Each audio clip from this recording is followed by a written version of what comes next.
I think the most important thing that maybe stands out for me is communication. You need to like put out the fire before you can start to rebuild the house. Okay, like me, I'm going to be completely honest. Emily calls me the invisible man sometimes because sometimes I might start calling you that when you don't answer my text.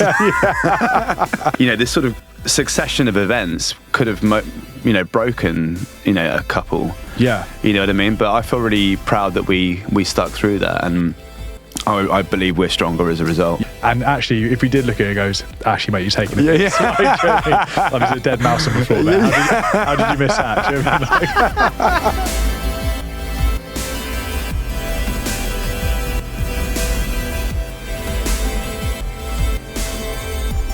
Sup guys, welcome back to The Middle Ground. It's Thursday, it's 4 p.m, it's your favourite podcast.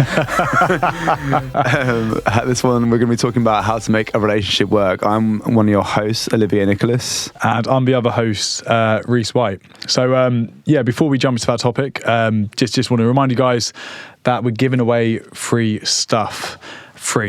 Okay, so as you can see in the link in the description, all you have to do is just chuck an email in there and you're going to get a bunch of free stuff from ourselves, the Middle Ground method. And if you're a guy who's looking to start a fitness journey or deal with a career in a better way, this is the package for you. Essentially, you get a free training plan, recipe book, a video explaining how to kickstart your health journey. And Olivier, what do you get of yours? Absolutely nothing. No, that's it. It's all me. No, you're going to get a little guide on how to deal with career setbacks, how to reframe failures so that you can use them to your advantage, and you are going to learn how to develop your own growth mindset, which is all about how we can learn new skills rather than the belief that all talent is innate and within us from day dot, which is not true. I can't believe that's all for free. You get all that for free, guys. So yeah, make the most of it. But all right, so what is it? The key things for a healthy relationship. Stay together for the kids. Yeah, I like to think we know what we're talking about. It's gonna be an interesting topic actually. I'm in a 10-year relationship. I'm a dad, so I think I've done all right, I suppose, to get that far. Yeah, how about you? No, I'm not a dad, but no. I have also been in a relationship for the same sort of time. Really? Coming on to, it'll be like 9 years, but not far. It's a long time, isn't it? Yes, it is a long time. Yeah. Hopefully they don't feel the same that it has been too long. Oh, it's a long 10 years. But I suppose it's just talking about things from our experience, how we've made things work. But also, I think just things are super important to make any relationship work. And I think the most important thing that maybe stands out for me is communication. Yeah, 100%. Right? And I think that can mean a lot of things, right? So that can mean communicating when you're, just upset, or you feel like the other partner's not doing enough, or you're expecting more. Whatever it is, whether it's a good thing or bad thing, I think it's always just super important just to communicate it just straight out, rather than keeping it inside and let it grow and intensifying, and it gets you more angry, and you tend to explode. If something's upsetting you, or this is something that you want to mention, in a good or bad way, just say how it is, really.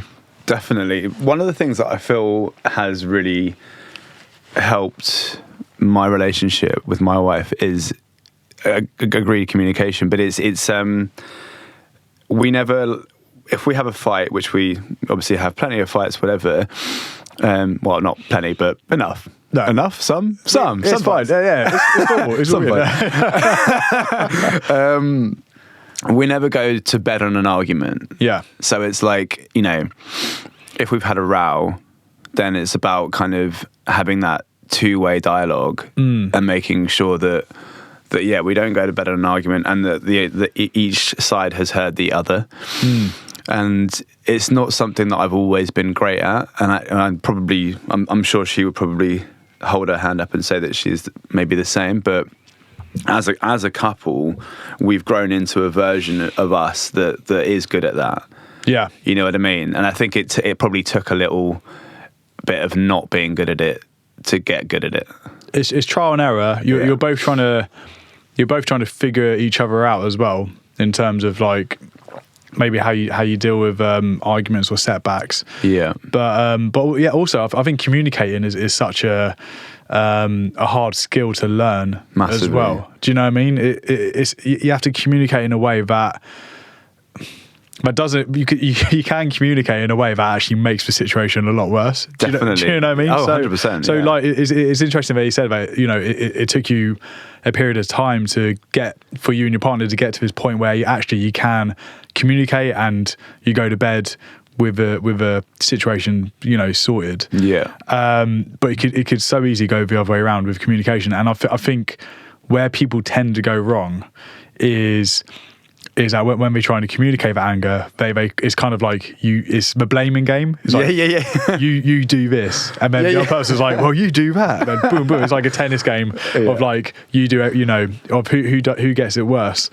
That obviously doesn't solve anything. Yes, you're communicating your feelings and you're telling the partner what they're doing. Do you know what I mean? But that gets you nowhere. Like and again, you could probably relate to me that probably how it started off, you know, in our relationship is how we used to communicate in that way. But I think you then quickly learn that communicating in a way where you tell the person, you know, how that's having an impact on you and how that's making you feel, rather than you know, pointing your finger at them and telling them that they're doing something wrong. When you do this, I feel because I think that then it puts things in a different perspective, right? Like, okay, like me, I'm going to be completely honest. Emily calls me the invisible man sometimes. Because sometimes I might start calling you that when you don't answer my text. Oh, mate, but you know, I will reply to you one evening, but when I put my son to bed as well. But no, like, I'm called the invisible man sometimes because sometimes I do leave my clothes lying around, and there might be socks, my trousers, and then boxers and t-shirts leading up to the bed. It's like a man just slowly disappeared.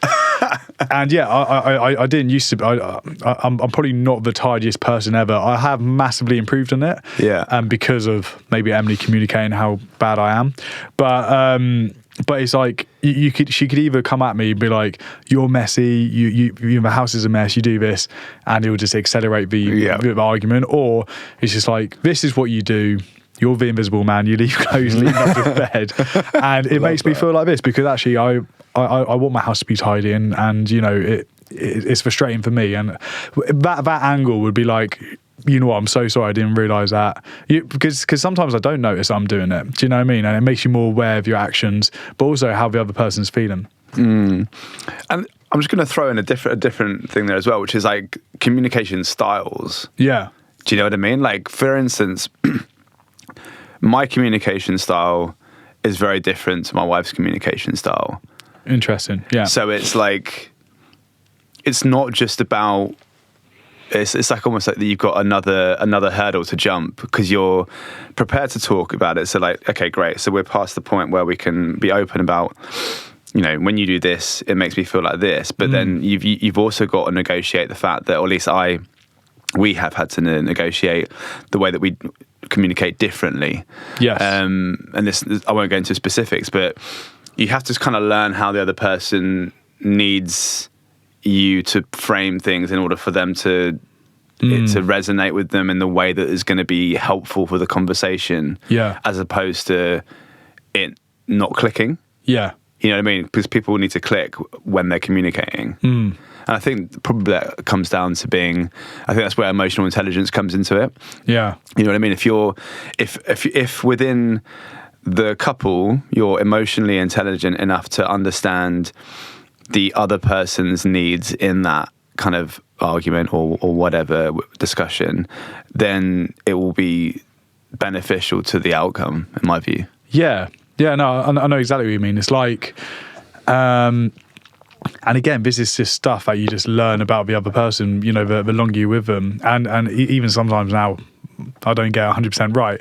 But I think once we do have a disagreement, I think Emily knows that I just need like a good maybe 10, 20, sometimes 30 minutes of just just having time to myself to just to process what's happened and calm down, and then I'm in a good headspace to talk.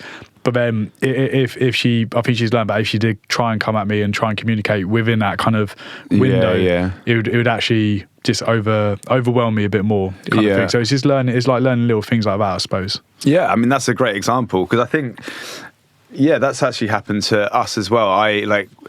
There's been definitely instances where you need that kind of bit of a, I don't want to say break, but like that pause for reflection, and like because you're in a volatile state, I guess, at that point. Do you know what I mean? One of the things that I've always been quite proud of, actually, is that during COVID, the situation that obviously the world went through COVID and everyone had to kind of go and stay indoors and stuff, but before COVID happened, me and Robin were actually made homeless for a brief spell, because there was I won't go into the specifics of it. It's probably for another podcast, but stuff to do with my flat, and we ended up being homeless, and then we stayed with some friends, and then COVID hit, so we were living like in this like kind of the converted loft, me and Robin, for the duration of COVID, essentially. So we were working in this bedroom. We were hanging our washing up in the bedroom. Wow. We were sleeping in the bedroom. We were eating in the bedroom. Oh my God. We were literally our entire lives. That sounds like hell. Like the bedroom. Like, do you know what I mean? Like, and obviously we rowed, but it was fueled by our circumstances, and we got through all of that and completely unscathed.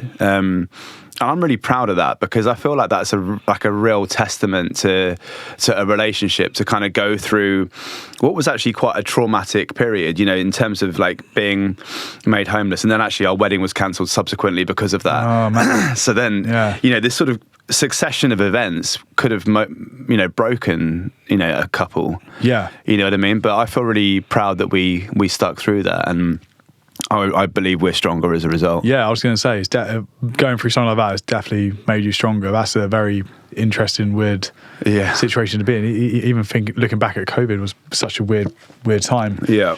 But no, like, I suppose we've been talking about arguments, but also I think where I've had to learn how to communicate or also deal with a situation is if my partner was upset about something, my immediate knee-jerk reaction would be trying to solve it. Yeah. Which never really ends well. Do you know what I mean? It's just like, have you tried this? Or have you maybe you should do this instead. And I think actually maybe 10 times out of 10 or 9 times out of 10, I'm not sure.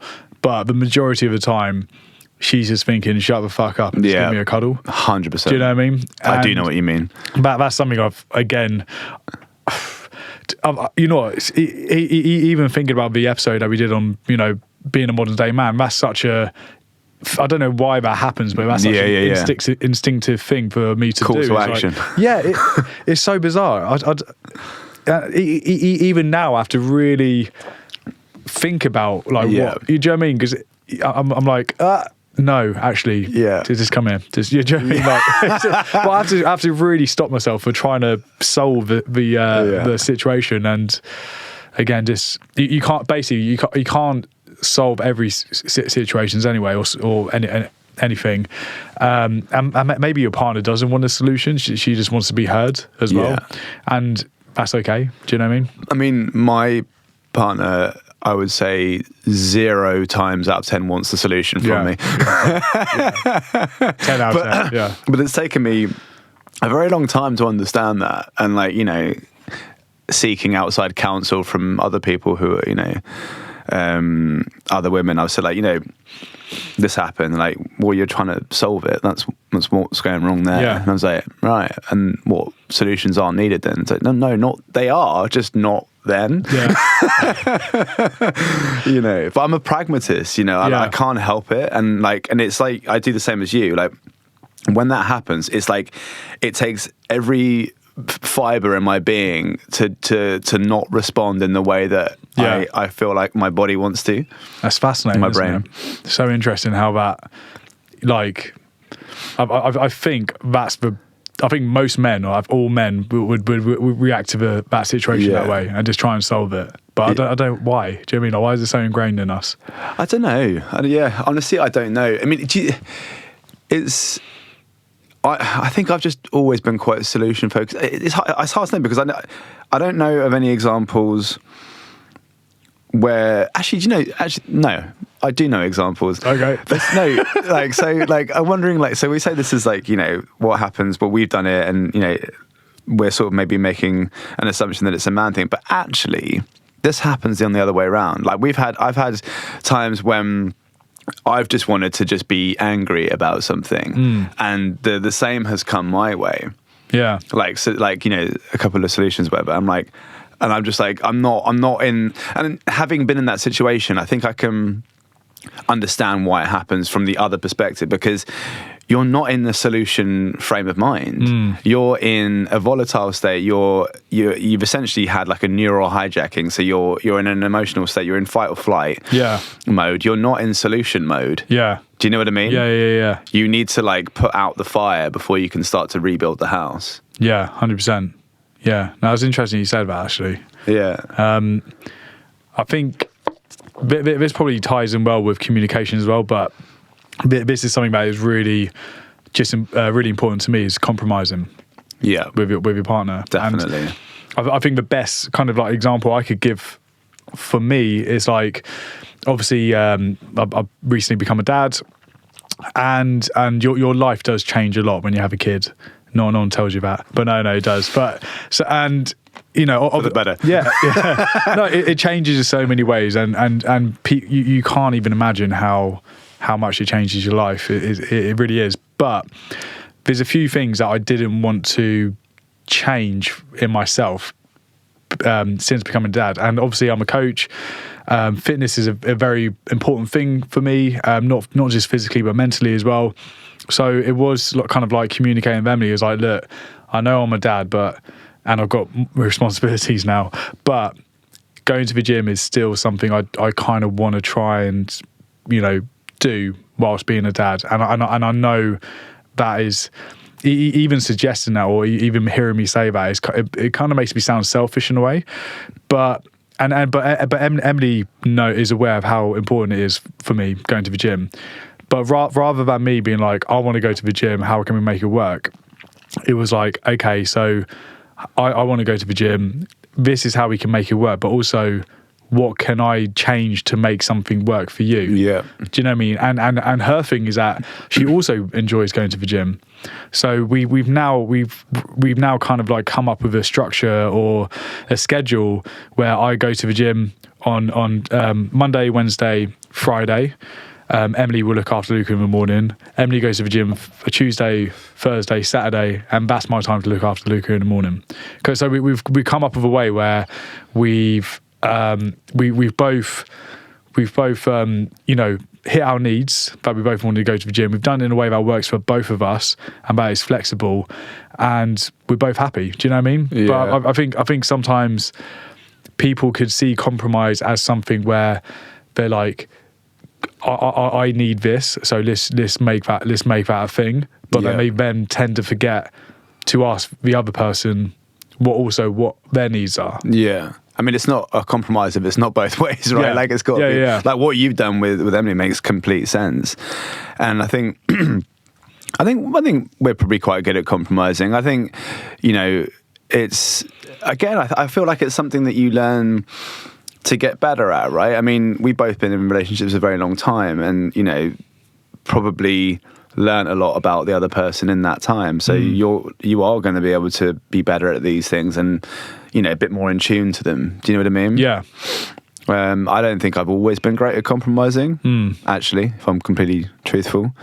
But it's definitely something. I think it takes a conversation about something like that to make things change. Yeah. Do you know what I mean? Because until you do that, like for example, until I found out that actually in the heat of the moment, a solution isn't what's needed. Until I found that out, I would have carried on doing it. Yeah. Do you know what I mean? And it's like, I needed to learn that to be able to change things. Yeah. And the same with compromises. Like, you start to learn actually that something is beginning to grate on your partner. It's like, oh, okay, I think this could be where a compromise is needed. But until you talk about it, and again, communication, right? Yeah. Until you talk about it, how would you know? Do you also think compromises also lowering your expectations slightly in a way? Yeah. Like, definitely. And again, I wouldn't say I'm the tidiest person in the world. I have massively improved on it a lot in comparison to how I used to be. If you saw my university house with the guys, oh my God, it was awful. But no, I am a clean guy now. But I would never, ever, ever, ever be as clean as Emily. She's got. If I tidy up a kitchen, I'll look at her and be like, yeah, it looks pretty good. She'll walk in and be like, what's that? What's this? What's that? Like, she'll see her version of clean is not my version of clean. Yeah. And my compromise was making more of an effort, or like, trying to make more of an effort to be clean, but then it was never up to her standard. Right. And it almost needed a conversation with her to be like, look, I'm really trying. Yeah. Like when I've cleaned this kitchen, I generally thought this is actually like sparkling clean, but it didn't hit her expectation. I'm just like, I don't think I could actually reach your standards of cleaning. I think that's physically impossible for me, because I think this is a perfectly good job. So I've signed off on it. It's great. No, it's great. Yeah. So it's like. It's like you need to compromise a little bit and not expect me to clean something to your standards, but also just appreciate that I have tried really hard. Yeah. Because if I never hit her standards, she'll be frustrated. She'll have a go at me. Yeah. I'll be frustrated because I'm really trying to clean it. Yeah. Like, do you know what I mean? And it was just like boom, boom, boom. So it's almost like she almost had to drop her expectations, not completely low, but to a point where we could both meet in the middle. Man, it's so funny. Like, it's just like resonates so hard. Yeah. The funniest thing happened, right? The other day, what was it? I can't remember what I was sort of tasked with doing, but I was doing this thing, like it was cleaning something, but it didn't hit the standard or whatever than what you've been describing. Yeah. And then she was like, "Did you deliberately do it badly so that I had to then go and do it?" I was like, "No." Like, that's the thing, because that happened so much where like.